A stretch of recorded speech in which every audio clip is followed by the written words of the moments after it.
마태복음 9장 14절로 17절 우리 다 같이 합독하도록 하겠습니다. 시작.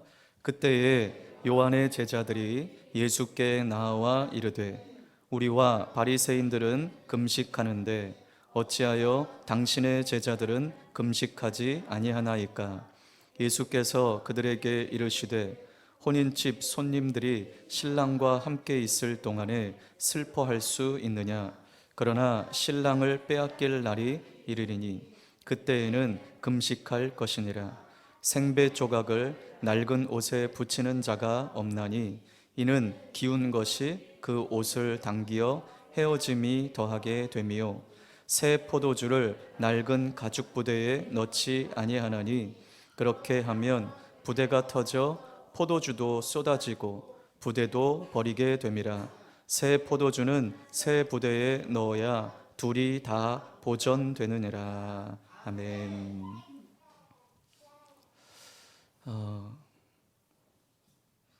저희 집은 처음부터 예수님을 믿는 집안은 아니었습니다. 물론 저희 어머님은 예수를 믿는 가정에서 또 그렇게 시집 오셨지만 우리 아버님 가정 예수 믿는 집안이 아니고 우상을 숭배하는 집이었습니다. 그러나 하나님의 은혜로 또 우리를 불러주셔서 이제 3대째 예수 믿는 가정이 되었지만, 여러분 제가 어렸을 때는 그래서 우리 큰 집에 가서 제사하는 것이 그렇게 좋았어요. 왜냐? 맛있는 걸 많이 먹거든요. 그때는 어렸으니까, 어렸을 때예요. 그러니까 아무것도 분별하지 못하는. 그래서 어른들이 이 제사를 위해서 얼마나 힘겹게 제사를 준비하느냐는 저에게는 상관이 없었어요. 왜냐? 일단 시골을 가니까 너무 좋았어요. 그리고 사촌들을 만나서 놀 생각하니 너무 좋았어요. 그리고 그 제사상에 차려지는 산적 먹는 것이 너무 좋았고, 그 이따만한 동그란 빨강 알록달록한 사탕 먹는 것이 너무 좋았어요. 그런데 지금 와서 생각해 보면 이제 제사가 어떤 것인지를 알죠. 그리고 이제는 시대가 변해서 예수 믿지 않는 가정들도 제사를 지내면서 그렇게 정성껏 마음을 다해 드리는 마음들이 점점 사라지고 있다고 그래요. 그래서 어렸을 때는 마냥 그냥 그 제사를 보면서 음식 먹는, 그러니까 속된 말로 제사에는 관심이 없고 제밥에만 관심이 있었던 어린 시절이었는데, 지금 돌아보면 참 재미있죠. 근데 이제서 좀 커서 안 것은, 좀 이제 학생이 돼서 안 것은, 제사를 왜 지내냐? 조상신이 우리를 복준다. 그래서 제사한다는 거예요. 그런데 조상신이 복을 주는데 점점 형식화돼 가요, 이제 제사도. 그래서 음식도 간소화하고 예전처럼 만드는 게 아니라 우리 할아버지 할머니가 좋아했던 카스테라도 올려놓고 우리 아버지가 좋아했던 햄버거도 올려놓고 막 이렇게 이제는 시대가 변했어요. 어찌 보면 조상신들이 야 너희들 정성이 부족해 할 정도로. 그런데 이제 와서 보면 참 부질없는 그 일이라는 것을 우리는 알 수 있습니다. 제사를 드릴 때는 그 문들을 다 띄더라고요. 저희 큰 집 보니까. 왜 그러냐 그랬더니 귀신이 못 들어온대요, 문을 닫아 놓으면. 그리고 이제서야 아는데 이 탕국들을 보면 전부 어때요? 허옇죠. 고춧가루를 안 넣어요. 왜 그러냐 그랬더니 고춧가루를 뿌리면 귀신이 못 들어온대요. 그럼 좀 커서 생각한 것이, 아니 다친 분도 못 들어오는 신이 신인가? 음식에 있는 고춧가루가 무서워서 못 들어오는 조상신이 신인가? 참 재미난 일들을 우리가 하고 있는 것, 이제 머리가 커서 보니까 그런 걸 깨닫게 되는데, 오늘 왜 이 이야기를 드리냐? 여러분, 제사를 그렇게 정성껏 제기들을 닦고 음식을 준비했던 이제 이 것들도 시대가 바뀌니까 형식화되어가는 모습 앞에 오늘 우리가 드려지는 이 예배, 우리 믿음 생활, 신앙 생활은 어떠한가? 정말 조상신을 섬기는 그들과 마찬가지 그러한 정성, 그러한 마음으로 우리는 예배하고 있는 것인가? 아니면 우리의 마음들이 이제는 형식화돼 가고 있는 것인가? 여러분, 믿음 생활은 어떤 행동 지침, 성경에서 말하는 어떤 규율들, 율법, 이런 것들을 지키는 것이라기보다 그 행동과 그 규율을 주시는 하나님 아버지의 마음을 알고 그 뜻을 따라 사는 것이 신앙생활입니다. 그 마음에 합당하게 살아가는 삶, 이것이 우리의 믿음 생활이죠. 그런데 마음은 다른 곳에 가 있고 어떤 규율만, 어떤 교회 안에 있는 형식들만 지킨다라는 마음만 있다면 여러분, 잿밥에만 가 있는 마음과 별반 다를 것이 없다라는 거죠. 그것은 규율의 메인 종교이지 종교 생활이지 신앙이 아닌 것입니다. 여러분, 오늘 본문에 등장하는 요한의 제자들이 그러했습니다. 오늘 본문은 세례 요한의 제자와 예수님의 제자, 이 두 그룹을 비교함으로써 서로가 추구하는 신앙의 길이 달랐음을 오늘 말씀해 주고 있습니다. 요한의 제자들이 예수님께 나와서 오늘 질문을 하는데, 이 요한의 제자들이 와서 예수님께 하는 이 질문을 보면 아직 예수님이 어떤 분이신지 알지 못한 상태예요. 예수님에 대해 충분히 알지 못한 상태였습니다. 자, 오늘 요한의 제자들이 예수님께 와서 한 질문은 어떤 질문이었죠? 자, 14절 시작.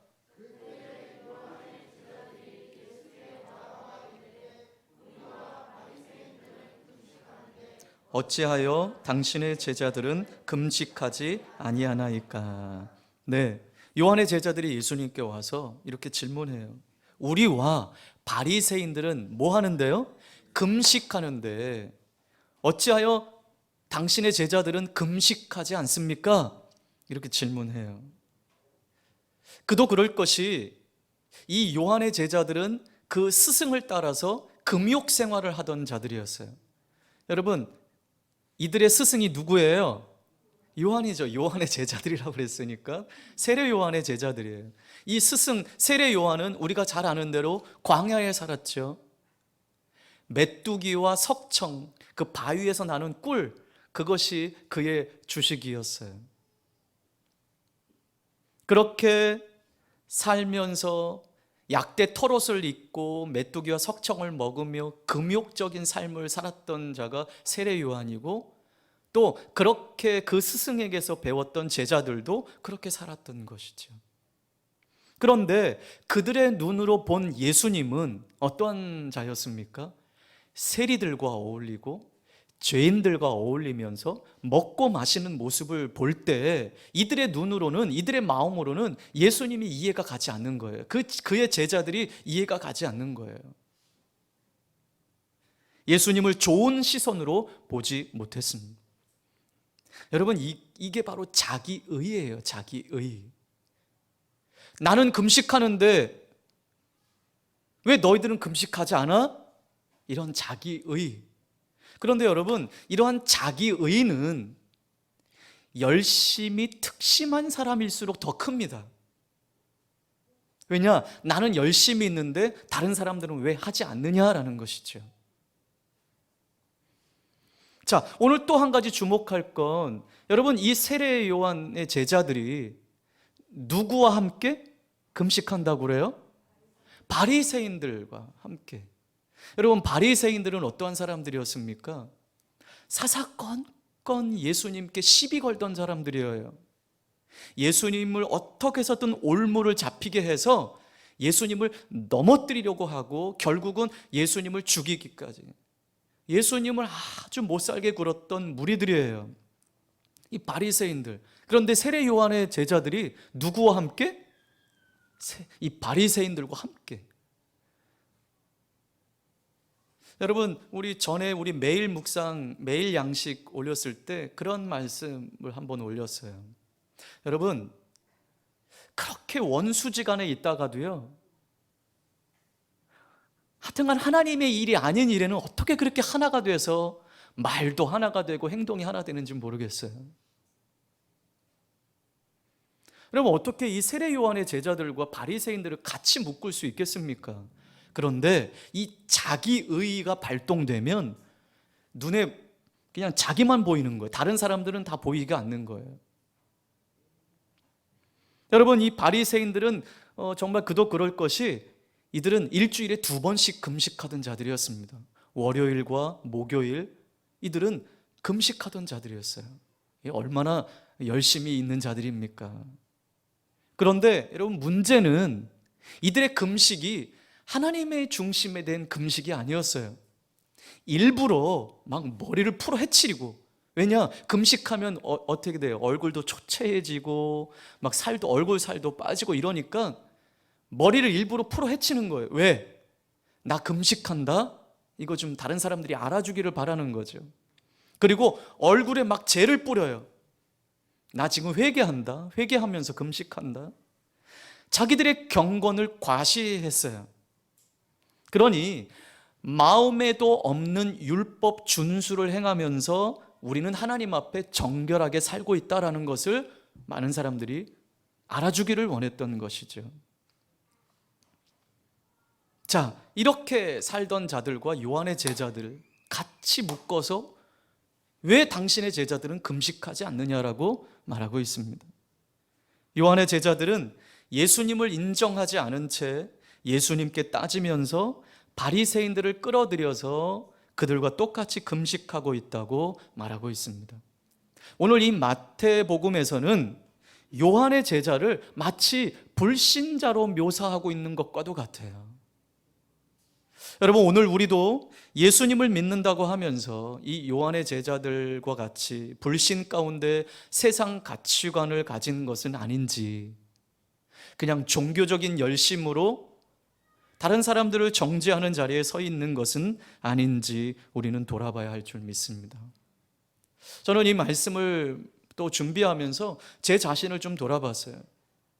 저도 날마다 회개하는 것이 한 가지 있어요. 이 자기의. 여러분, 아까 이야기했죠? 열심히 특심한 자들일수록 자기의가 더 강하다고. 교회에서 열심을 행하는 자들이 이 자기의가 더 많아요. 왜 저 사람은 기도하지 않지?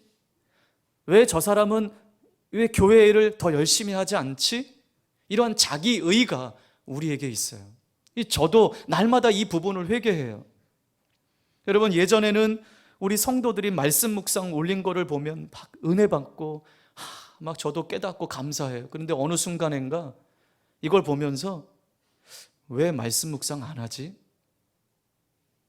내가 그렇게 말씀 묵상 좀 올리라고 하는데 왜 안 하지? 주일날 들었던 말씀 좀 올리라고 하는데 왜 이렇게 안 올리지? 어느 순간엔 내 마음에 은혜가 없이 기쁨이 없어졌어요. 은혜가 없어졌어요. 그러면서 안 하고 있는 사람들만 판단하고 있는 거예요. 그래서 새벽마다 회개해요. 하나님, 내가 자꾸 성도들을 정죄하게 되네요. 이거 어떻게 할까요? 성도들이 원해서 이러한 것들을 만들었는데 하나님, 이거 어떻게 쓰면 좋을까요?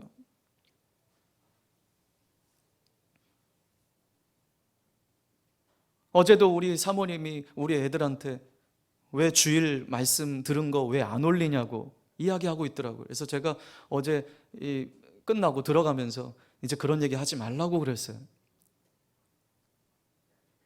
가정 안에서도 자녀들에게 계속 푸시는 하는데 그러다 보니까 우리가 자꾸 정죄하게 되더라고요. 그래서 이러한 부분들을 날마다 회개해요.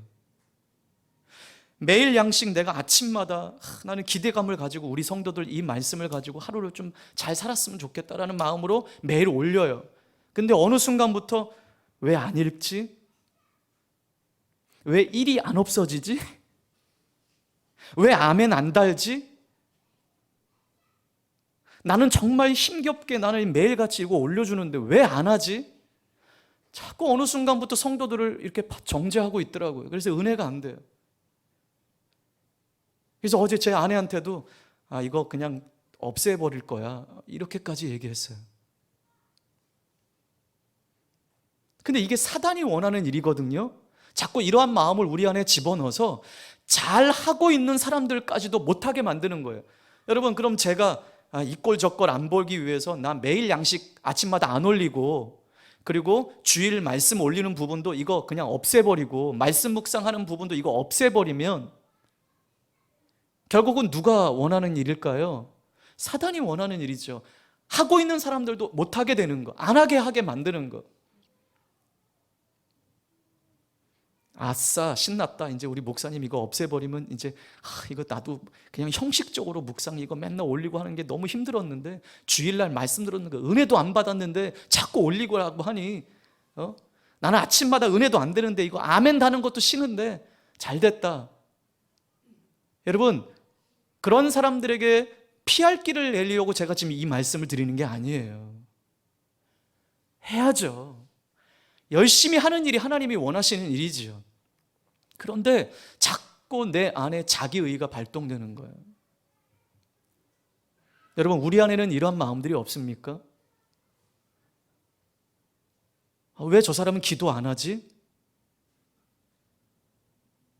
왜 예배 안 하지? 우리는 이러한 마음들을 내려놔야 할 줄 믿습니다. 오늘 예수님은 요한의 제자들이 와서 이렇게 질문할 때 세 가지를 말씀하세요. 그 첫 번째 15절 말씀, 결혼에 대한 말씀을 하시면서 혼인을 축하하러 온 손님들이 슬퍼하며 금식할 수 없다라고 말씀합니다. 여러분, 예수님의 말씀이 맞아요, 틀려요? 맞죠. 혼인집에 왔는데 나는 금식합니다. 그럼 오지 말아야죠.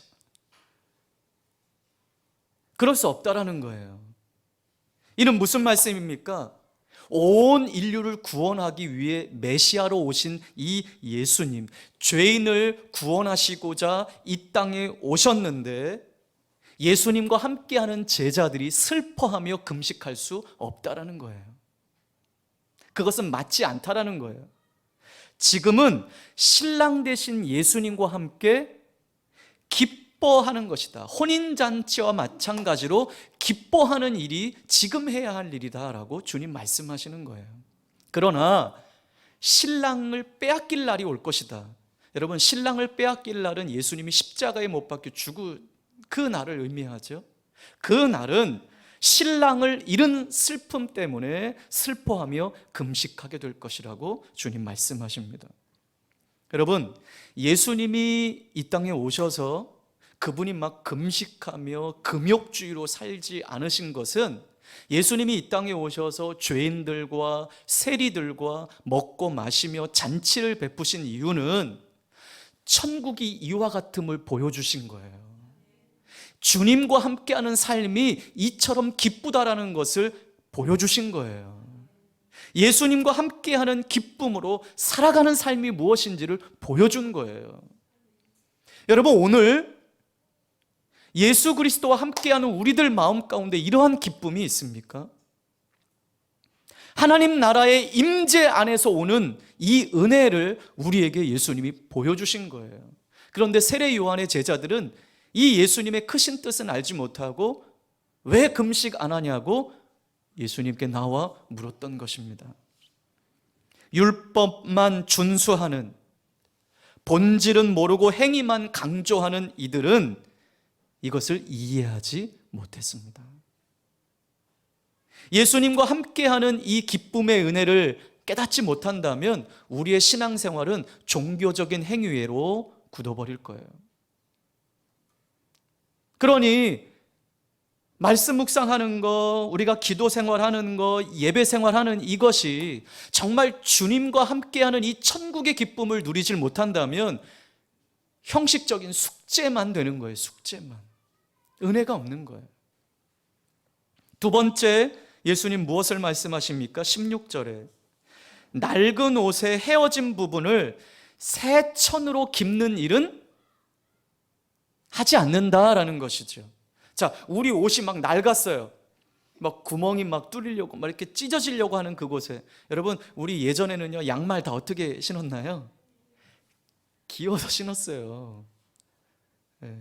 요즘 우리 자녀들은 뭐 조금만 하면 버려, 새로 사, 이거죠. 뭐 누가 지금 기어서 옷을 입어요? 그럼 우리 때는요, 다 막 학교 가보면 초등학교에 여기 막 팔뚝에다가 이만한 거 붙여서 꼬매서 입고 오는 아이들, 뭐 여기 등판에 뭐 놀다가 찢어지면 그 다음날 보면 엄마가 뭐 하나 덧입혀서 보내고 이랬어요.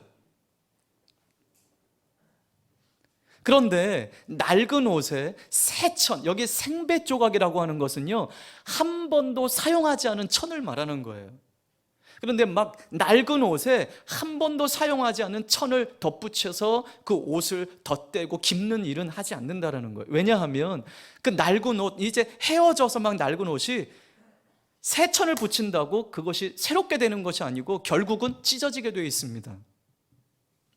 여러분, 마치 학교 체육복에, 여러분 그냥 막 입는 체육복에 어디서 구찌 상표 하나 있는 그 구찌 옷에 구찌만 떼다가 구찌 딱 단다고 구찌 체육복이 되는 것이 아닌 것처럼 그런 일을 하지 않는다라는 것이죠. 또 세 번째, 오늘 주님이 말씀하시는 건 17절에 새 포도주는 새 부대에 담아야 둘 다 보존된다라고 말씀해 주고 계십니다. 여러분, 우리가 잘 아는 대로 당시는요, 물이 귀한 시대였어요. 그 지역 자체도 그랬고, 그래서 이 포도주는요, 음료수 대용으로 사용했어요. 여기 계신 분들 중에 야, 우리도 이런 거 음료수로 사용하면 참 좋겠다, 그런 분은 없겠죠? 맥주 이런 거 그냥 음료수로 마시면 얼마나 좋아. 자, 그래서 이 포도주는 대개 동물의 가죽 부대에 담아서 보관했습니다. 양가죽 막 이런데. 그런데 여러분, 이 동물의 가죽이라는 것이 그 습성이, 그 특성이 시간이 지나고 세월이 지나가다 보면 그렇게 부들부들해졌던 가죽이 나중에 어떻게 되나요? 뻣뻣해집니다. 탄력성이 없어요. 그런데 여전히 그 포도주를 새로 담은 포도주를 그냥 옛 뻣뻣해진 가죽 부대에 담아버리면요, 탄력성이 없어지기 때문에 이 포도주, 새로 담근 포도주는 계속 뭘 해요? 발효를 합니다. 발효를 하면서 가스가 분출되는데 이 탄력성이 없는 옛 가죽, 이 오래된 가죽 부대는요, 이 가스가 나오면 팽창이 되는데 탄력성이 없으니 이 가죽 부대가 어떻게 돼요? 찢어져 버립니다. 터져 버려요. 그러면 새로 담근 포도주도 못 쓰게 되고 가죽 부대도 못 쓰게 된다는 것이죠. 그래서 새로 담근 포도주는 새로 만든 새 가죽 부대에다가 담아야 탄력성이 있어서 이 발효가 될 때, 가스가 나올 때 탄력성이 있어서 이 가죽이 팽창이 되는 거예요. 그래서 둘 다 보존이 된다고 말씀하시는 것이죠. 여러분, 지금 우리가 사는 시대는 새 시대입니다.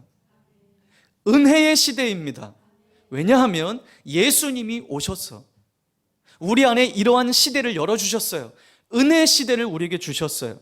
이미 이 땅 가운데 천국이 임함을 이미 보여주셨어요. 그 당시에 예수님이 그 세리들과 죄인들을 용서하시고 먹고 마시는 것을 통해서 하나님 나라의 임재는 바로 이런 기쁨이다라는 것을 보여주셨어요. 그렇다면 오늘 이 시대를 살아가는 우리들에게도 이와 같은 은혜가 있어야 될 줄 믿습니다. 이 땅에서 천국의 은혜를 누리는 은혜가 있어야 될 줄 믿습니다. 예수님이 이 땅에 오셔서 죄인을 용납하시고 그분에게 나오는 자들을, 죄인들을 깨끗게 하시고, 그리고 천국은 이미 이들 가운데 임했음을 보여주시는 잔치를 벌이셨어요. 그러나 당시 종교 지도자들은 예수님이 오셔서 여신 이 새 시대, 은혜의 시대를 깨닫지 못하고 예수님의 은혜는 구하지 않고 여전히 구시대에 머물러 자신의 공로만 쌓는 일을 행했던 것이죠. 왜 금식 안 해? 자신의 행위에 집중하다 보면 여러분, 은혜에서 멀어지게 됩니다. 종교적인 행위가 가치 없는 것은 아니에요. 묵상해야죠. 금식해야죠. 기도해야죠. 예배해야죠. 이런 행위 자체가 가치가 없다라는 것을 말씀드리는 게 아니에요. 분명히 가치가 있어요. 그러나 이것으로 인정받으려고 한다면 갈라디아서에서는 이렇게 말씀하셨어요. 그리스도에게서 끊어지고 은혜에서 떨어진 자가 된다라고 말씀하셨습니다. 여러분, 오늘 예수님이 이 말씀하신 이 생배와 새 포도주는 새 질서를 말하고 있습니다. 그리고 낡은 옷과 낡은 가죽 부대는 모두 옛 시대를 의미하고 있어요. 새 시대에는 새 질서가 필요합니다. 예수님으로 말미암아 새 시대가 도래했는데 이를 알지 못하고 여전히 옛 질서, 옛 습관, 이런 것들을 고집하는 일은 어리석은 일이라는 거죠. 바리새인들과 서기관들, 이 요한의 제자들은 이것을 알지 못했습니다. 여러분, 좀 전에도 말씀드렸던 것처럼 요한의 제자들이 말한 금식은 분명 하나님을 향한 경건의 표현입니다.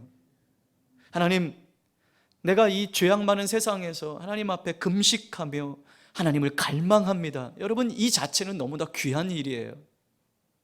하지만 그것을 원하시는 하나님 아버지의 마음과는 상관없이 종교적인 관습과 습관에 의한 것이라면 그것은 옳지 않다라는 것입니다. 여러분, 그래서 우리는 생배, 새 부대가 되지 않고서는 여전히 낡은 옷과 낡은 가죽 부대와 같은 모습 속에 살아가는 것이죠. 여러분, 기억하세요. 이 새 포도주는 바로 예수 그리스도를 의미합니다. 이 새 포도주는 예수 그리스도께서를 통해서 우리에게 주시는 복음을 의미합니다. 그런데 우리가 새 부대가 되지 않는 한 이 새로운 새 포도주 예수 그리스도 복음을 우리 심령간에, 우리 안에, 내 안에 담아낼 수가 없는 거예요.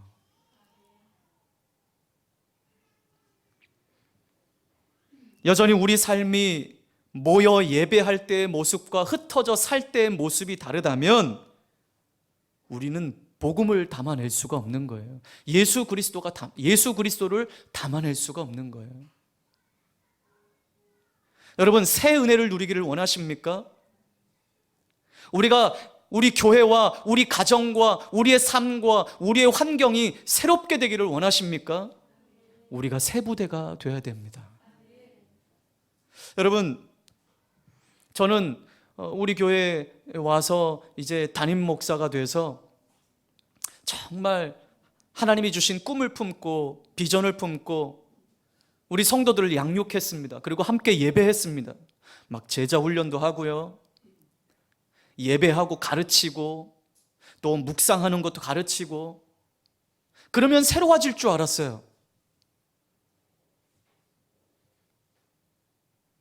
그런데 우선순위가 잘못됐어요.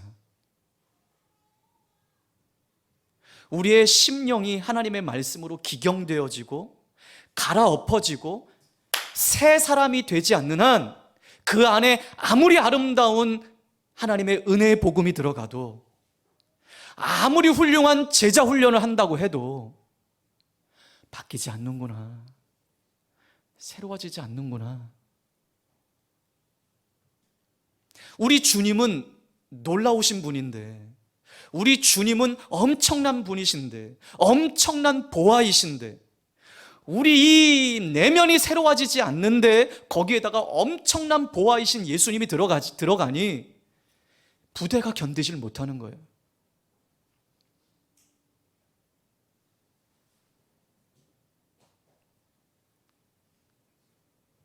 여러분,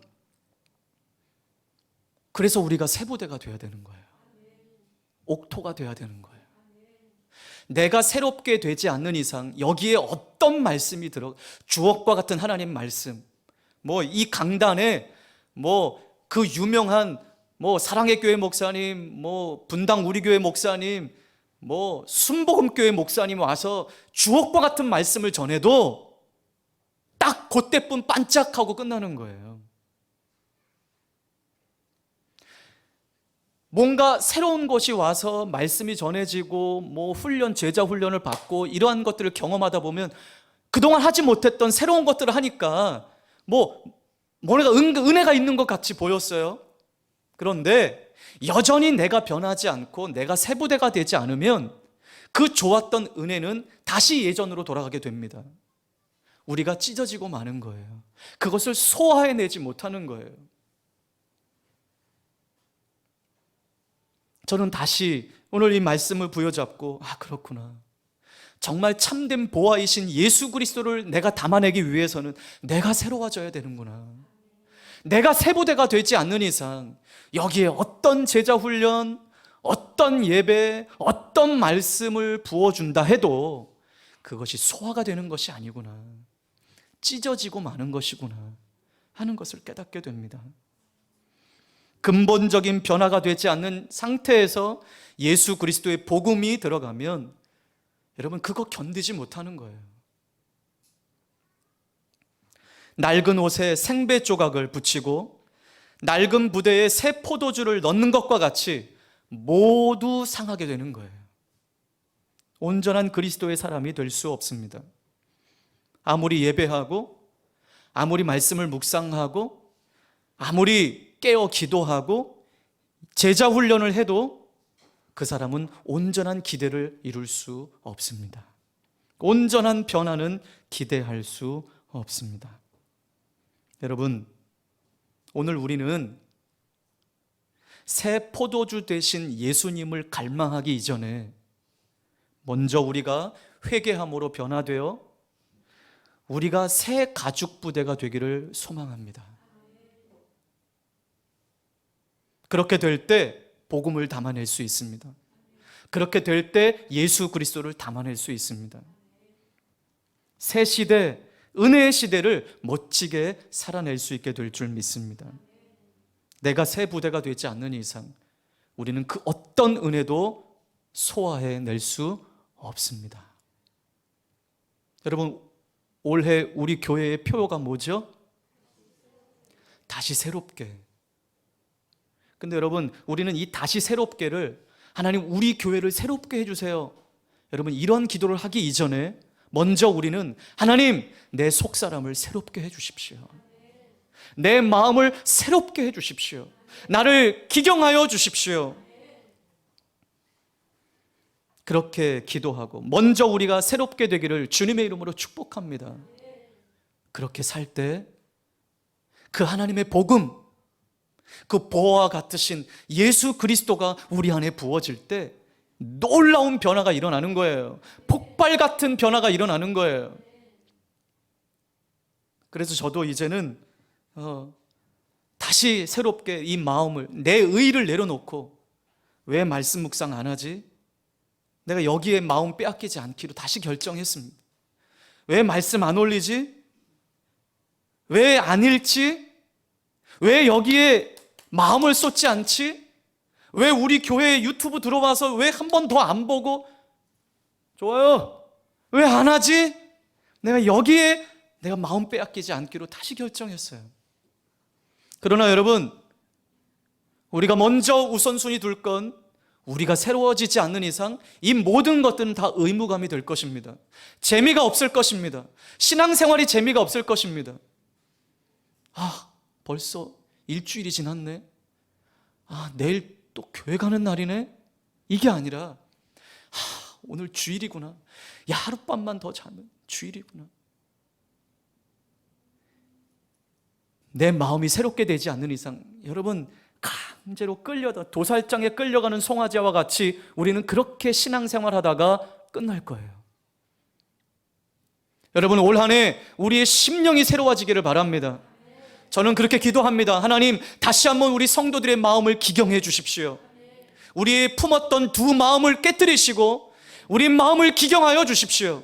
상황 앞에 흔들리지 아니하고 환경 앞에 흔들리지 아니하고 내 감정에 흔들리지 아니하고 한결같이 믿음 생활할 수 있도록 하나님 내 마음을 기경해 주시고 우리 성도들의 마음을 기경해 주십시오. 저는 그렇게 기도할 것입니다. 그래서 다시 새롭게 하나님이 일하시도록 이 은혜가 우리 가운데 있기를 주님의 이름으로 축복합니다. 하나님, 새 부대가 되게 해 주옵소서. 새 부대가 되게 하소서. 여러분, 오늘 이와 같은 말씀을 부여잡고 여러분 결단하시며, 여러분, 내가 바뀌지 않는 이상 그 어떤 것도 우리 교회는 바뀔 수 없어요. 내가 바뀌어야 돼요. 다른 사람이 아니고 내가 바뀌어야 돼요.